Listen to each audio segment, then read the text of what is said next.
امروز اومدیم یکی از دغدغه‌های شما رو بررسی کنیم. از زمانی که یوتیوب تبدیل به یک بستر درآمدزایی عظیم شده، مشاوران زیادی به این پلتفرم اضافه شدن که خودشونو متخصص یوتیوب عنوان کردن. بعضی اوقات راست و بعضی اوقات به شما دروغ گفتن. امروز می‌خوایم چند تا از دروغای رایجی که اینا به شما گفتن رو بررسی بکنیم و ببینیم که واقعیت ماجرا چیه. دروغ شماره 1: هرچه طول ویدیو بیشتر باشه، سئو ویدیو بهتره. واقعیتش اینه که محتوای شما باید به قدری باشه که مخاطب از ویدیوی شما خسته نشه و تا انتهای اون ویدیو رو ببینه.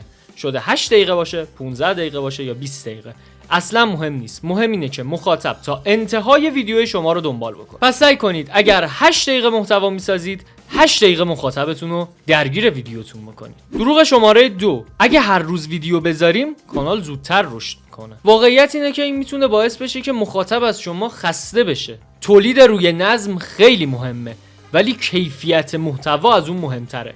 سعی کنید اگر تعداد ویدیوی کمتری میسازید، حداقل کیفیتتون رو خیلی بالا ببرید. البته تو بعضی از کانال‌های خاص حتی آپلود 2 تا ویدیو تو روز پیشنهاد میشه. دروغ شماره 3: سئو تنها چیزیه که شما برای موفقیت توی یوتیوب بهش نیاز دارید. واقعیت اینه که سئو مهمه، ولی در کنار اون مارکتینگ، برندینگ و خیلی از موارد دیگه دست به دست هم میدن تا یک کانال موفق بشه. دروغ شماره 4: اسکیجول کردن و زمان بندی برای انتشار ویدیو باعث میشه که ویوهاتون کمتر بشه. اینو دیگه واقعا نمیدونم از کجا آوردن، ولی انتشار محتوا طبق گفته یوتیوب سر ساعت مشخص و روز مشخص باعث میشه که کانال شما نظم داشته باشه و طی اون نظم کانال شما روی الگوریتم میفته و ویوهای خیلی بیشتری رو تجربه میکنید. در کل توی این بازاری که خیلی ها به فکر سودجویی از شما، سعی کنید مشاورایی انتخاب کنید که تجربه واقعی این اتفاق رو دارن و میتونید به تجربه اونها اعتماد بکنید. مورد پنجم هم شما توی قسمت کامنت ها بهم بگید.